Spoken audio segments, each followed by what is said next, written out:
about is this. I mean, you can go out on the astral plane and get and find things to make you bored of Star Wars easy. All kinds of aliens, angels, demons, elves, goblins, reptilians, everything. You know. Um.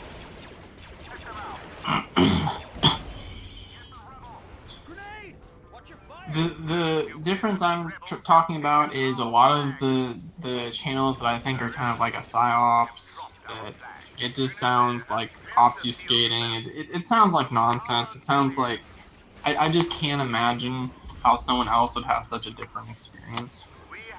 I mean, maybe we're all different. We have all different experiences, but this is something that's kind of particular, and I don't know. I mean, I get the feeling that there's something funny with it, and a lot of these things too are difficult to account for. The experiences to like just say what they mean per se, and the other thing, well, anyways. So what it is that when you're first doing like more heavy magic that's more heavy into visualizations and the astral plane,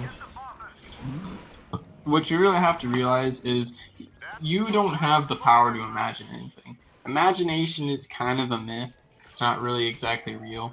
So we are receptors, and you do channeling, so I know you know some of this, but I'm just gonna do my spiels here. So um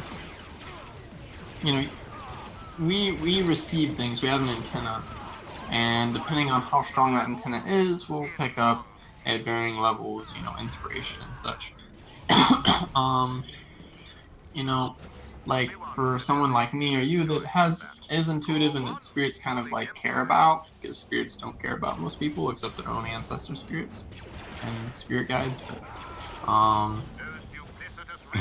big spirits care about a few people like me and you who listen. Other people around us things will crystallize, sort of free association, things crystallize in their subconscious that is actually, spirits talking to us.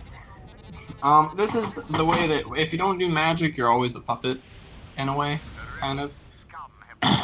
Like, but we're all kind of channeling impulses of the gods, per se, of, inspiration. Why do you do something? Because it's your true will, because it's your fate, because it's your destiny. Who set your destiny? Well, basically you and your god form did. So basically a god did it. Kind of, And your god form is connected to gods. And that's sort of, anyways. What I'm saying is that when you imagine something, you're actually just picking up on something that actually exists somewhere. So, oh, imagine this person. Not really, It's more like receptive, or rather, to understand that imagination, you're synthesizing something out of things that already exist. But that's why a lot of the most famous TV shows and stuff like that get drawn into these like new age, astral history type or galactic history type, narratives, is because we remember it kind of,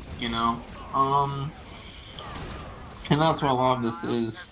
So, if you feel like, oh, I see this type of thing, or I see that type of thing, really you're just trying to improve your imagination, you're trying to improve your visualization, your receptivity to these things, and you'll get a higher and higher resolution experience of it. And that's really powerful. And you'll get more of a sense of when a being wants to show itself, when you have to kind of like work to see it. I've seen all kinds of things, and I've gotten a little. I've let the muscle of astral projection go a little bit, but you know, um, basically, some beings really just don't want to be seen and won't show themselves to me now.